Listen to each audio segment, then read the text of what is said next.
Hello and welcome to video 4. This is me learning how to use the Teenage Engineering Medieval EP-1320 and passing on to you all my tips and tricks as I do so. In today's video I'm going to start with my normal mopping up session. So I just wanted to say, if you're copying something, so if you hold Alt-Arrow and C, the C group button, you'll see on the display the word Duplica come up like that. Just do it again, Duplica, see it there? And if you're pasting, that's Alt-Arrow and D, you'll see the word Glutus come up. So there it is. So Duplica is kind of white on brown and Glutus is, I don't know, black on blue. Anyway, those are the names for copy and paste, Duplica and Glutus. Now the punching effects I talked about earlier, some of them kind of relate to the labels as in the usual effects, and they also respond to aftertouch. So let's just get something going here.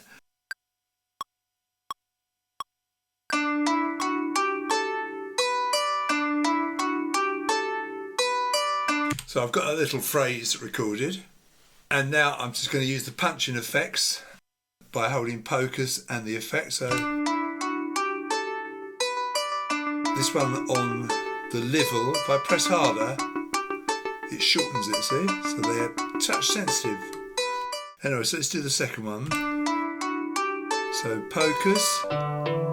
So it's dropped it an octave. See, the harder I push it, the lower the octave. Tractus is the time stretch with the normal effect. And it gets shorter and shorter the harder I press. Remember, you've got to hold Focus and the pad. So Focus, Tractus, press harder, gets shorter. The A-tier, see that's taking all the top off. And the harder I press, look at the display,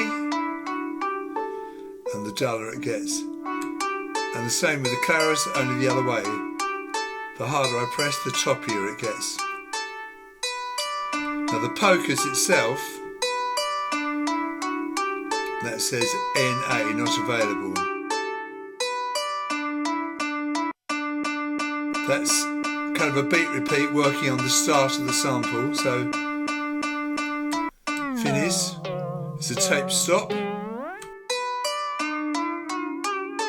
Panem just makes it go wild. Toners changes all the pitch around.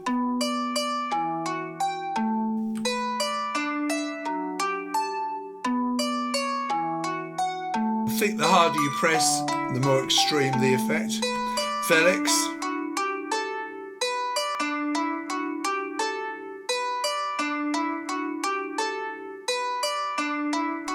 And Modus.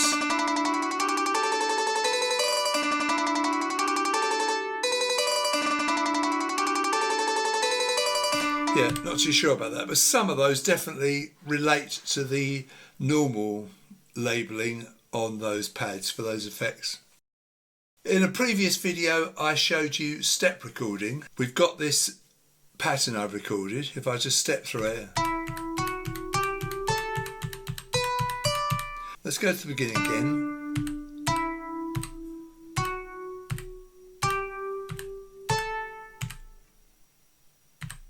Let's go to here and put a note in here. So I hold the codex button and a note. And I put that extra note in. So you can hear that clearly. When I showed you that earlier, I did it very early in a pattern and it was quite hard to hear the extra note that I'd added. So I've put it in a more sensible place there. Nudge timing. I've shown you this before, but again I did it in a bit of a strange place. Let's just record a new pattern.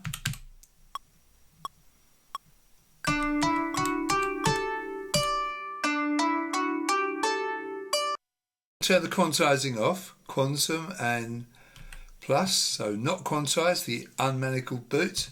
Let's go through. So it's on this note here, 1, 3, 1. Let's shift the timing. So if I hold Alt-Arrow and find the pad, this pad here, that's the pad that's got that note on it. So I'm going to hold Alt-Arrow or Shift, that pad, and a plus button. You'll see tick come up in the display. And you can see I'm shifting it by all those points. Right, so it's quite a long way over now. Let's play it from the beginning. You'll hear that notes later.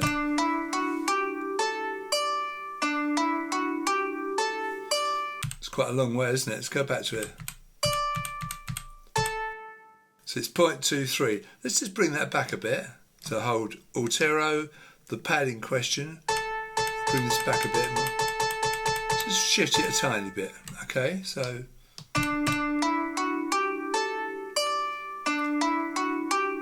and here it's slightly late now.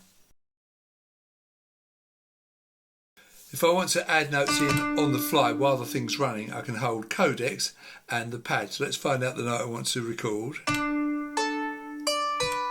So I'll put that one in there.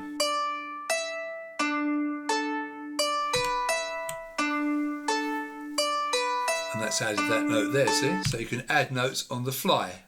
Add notes while the sequence is running.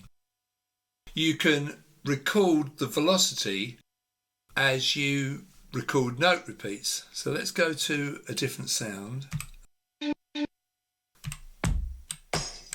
This sound here. Let's check out what our quantum setting is. It's set at 16, that's fine.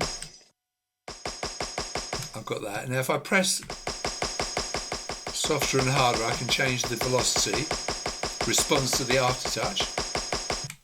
And I can record that as well, as long as the velocity is set to high. If the velocity is set to off, this won't work. So we're going to just go back to the beginning. Make sure we're right back at the beginning. Hold quantum and that note.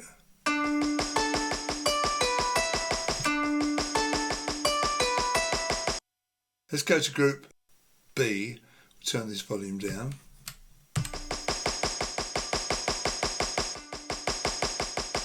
I think you can hear that starting fairly soft, that kind of tambourine sound.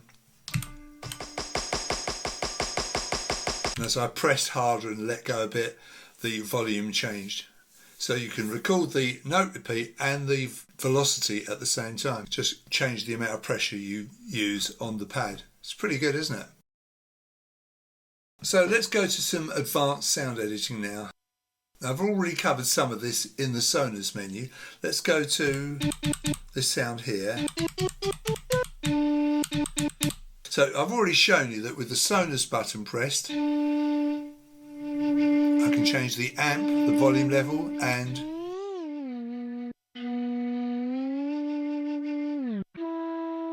if you want to get back to the original setting, look for the target. There it is. I've already shown you those two settings. The pulses and metron encoders are used to change the volume and the pitch. Just hold the pad and crank those. But let's move into some deeper settings here. Hold Alt-Arrow and Sonos. It says sound. Now this is set to legato. I'm just going to rotate the orange encoder all the way back to 1. Now with this on 1, if I play the pad, press the pad, it plays the entire sample. Let's try a different pitch.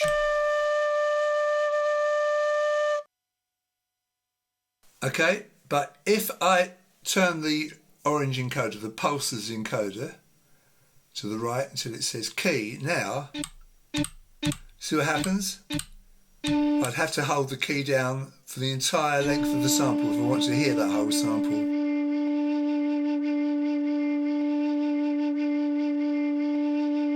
And I think it keeps looping round. Yeah, whereas you can just do little touches and it restarts each time. So you can just do little touches and the sample restarts. And if you've recorded something in, this will change. Right, so I've got this sound here on B, which is...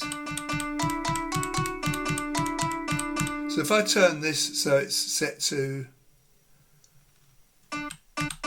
this. Now listen. Let's just turn that tambourine down. Let's turn this group down a bit. You can hear now, because I've set this to key, it's little short notes, isn't it? Whereas 1, we get that. There's key, see? So it plays and cuts itself off if you repress the pad. If I rotate again to the right, and this says legato, now what happens is if I play a pad and play another pad, the sample carries on from that point. You see what happens?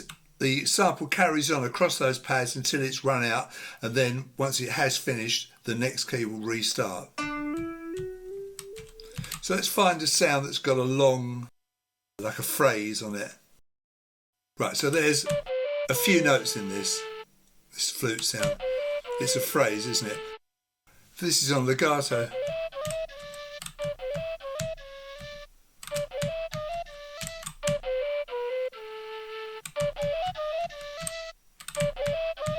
See what's happening there? It's carrying on as I press subsequent pads. So the sample is spread across several pads. Because this has got the clave setting on it, then obviously it's not only carrying on, but it's being pitched up each time. So it's a bit of a strange concept, maybe something you'll never use, but it's nice to know what it's there for. The original pitch of the sample, by the way, is on 1. This is set to a major scale, and there is the original note. If you want to change the octave, by the way, you simply hold the claves key and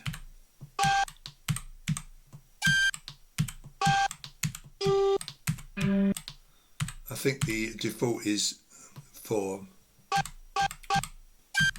So I think this is set to G, this note.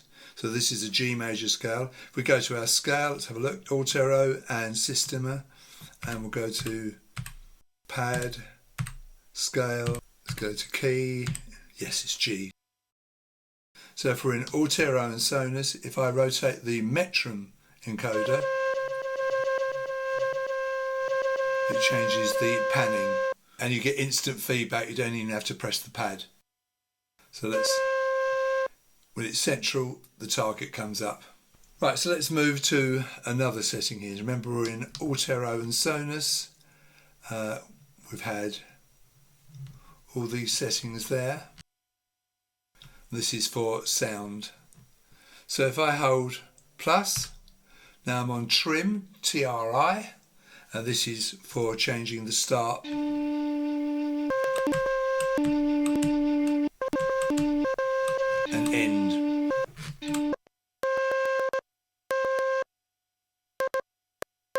So I'm changing the start point and the end point here. So there's the full sample, which is 4 seconds. So I could change the start point. So it's starting within the sample now. I could change the end.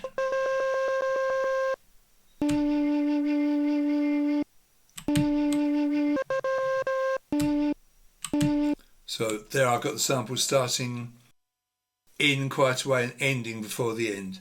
So if you want to open up the entire sample to hear it all, rotate each control fully to the left and the right respectively. Now you've got the whole sample. So TRI is trim. Next one is envelope.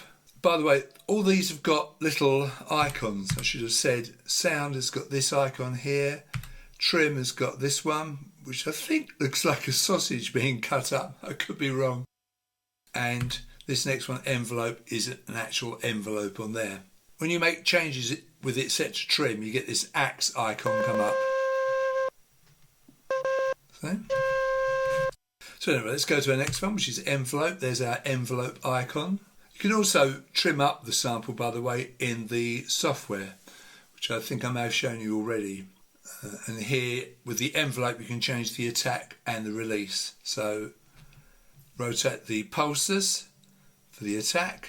See, it's slow coming in now. Or straight in.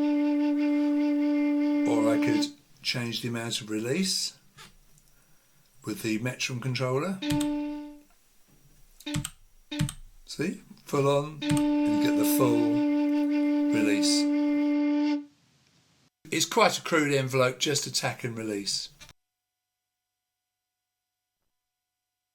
You don't get feedback from the controls, you have to press the pad. The next one I'm not too sure about. It's called Time, and this is for changing the time stretching, and the icon is this hourglass. There are settings here. It's set by default to off. What time stretching does, it changes the length that the sample plays without changing the pitch, which could be useful. Now if I set it to BPM by rotating the pulses control, then obviously if I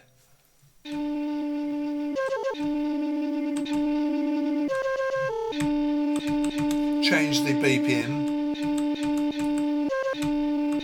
you do get this annoying feedback, instant feedback. Now, right, I've set it right the way back to 60.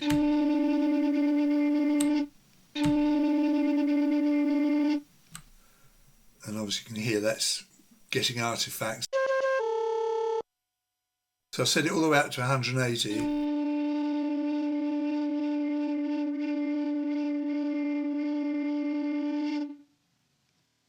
If I set this to bar, then the sample plays faster or slow depending on what I set with the metronome knob.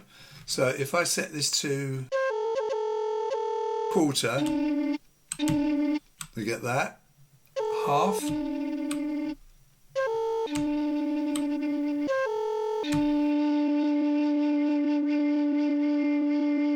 So the sample will play faster or slow depending on what you set with the metronome knob.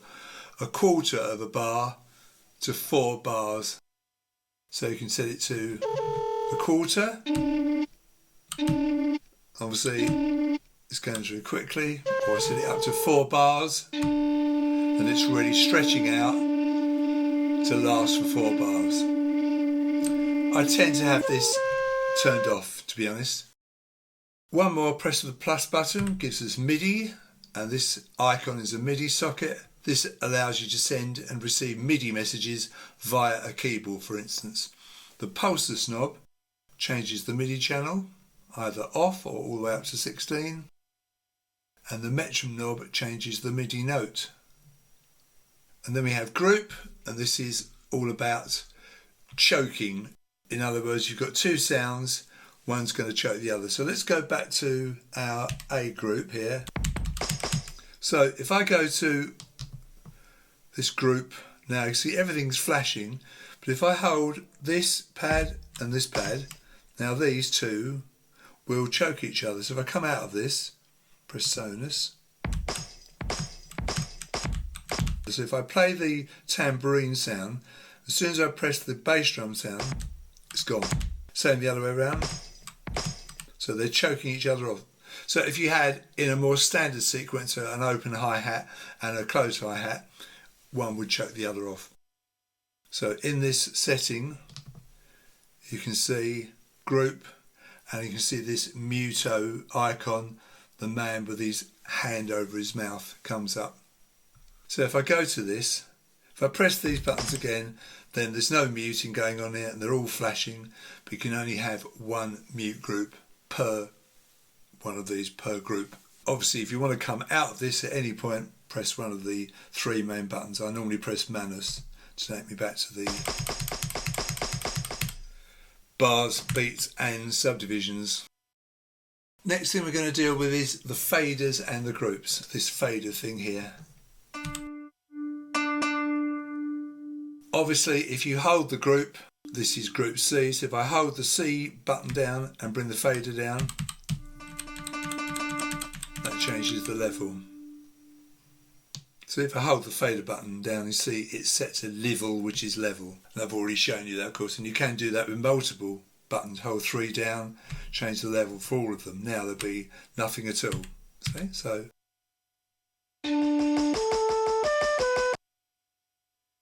okay, so let's do some fader settings here. So I'm going to select this group C that's got the guitar and sound on it. So I hold fader and one of these buttons. I've already shown you level, which is level. Let's go to, I think this is Modi. Now this is the pitch. So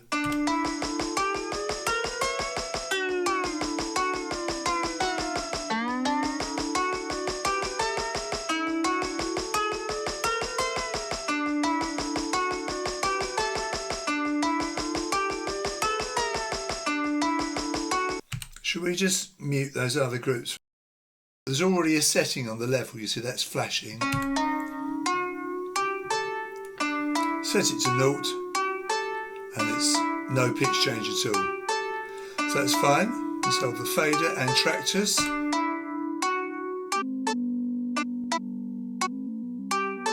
That's sorting out the time stretching.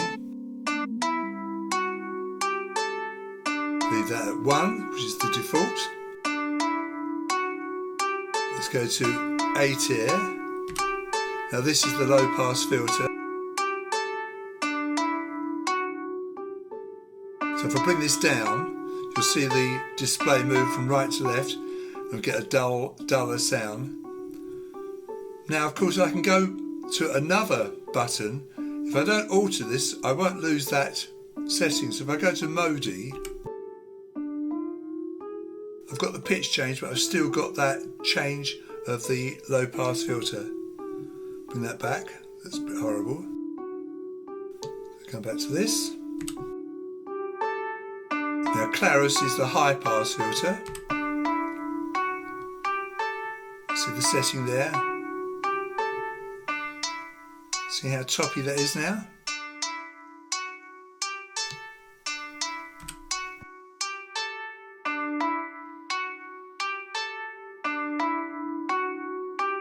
Now at any point, if I want to get rid of all this, I'm not happy with what I've done, I hold Irado and the fader button and wait, and now it's all deleted, that's all gone. So Pocus is, as we've seen, the effect that's set at that point.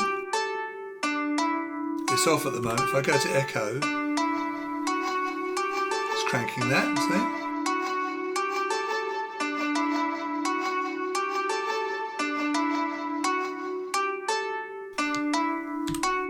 Attack.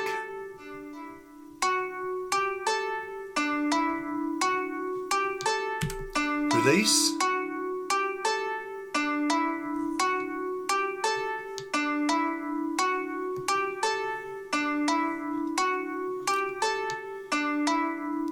Pan.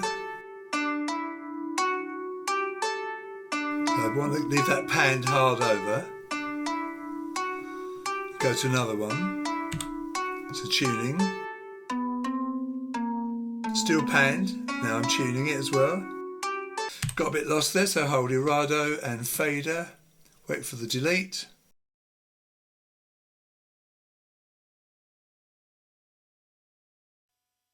Now we're back to normal.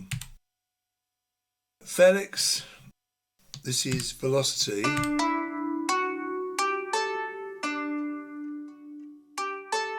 So it's kind of a volume, isn't it, really?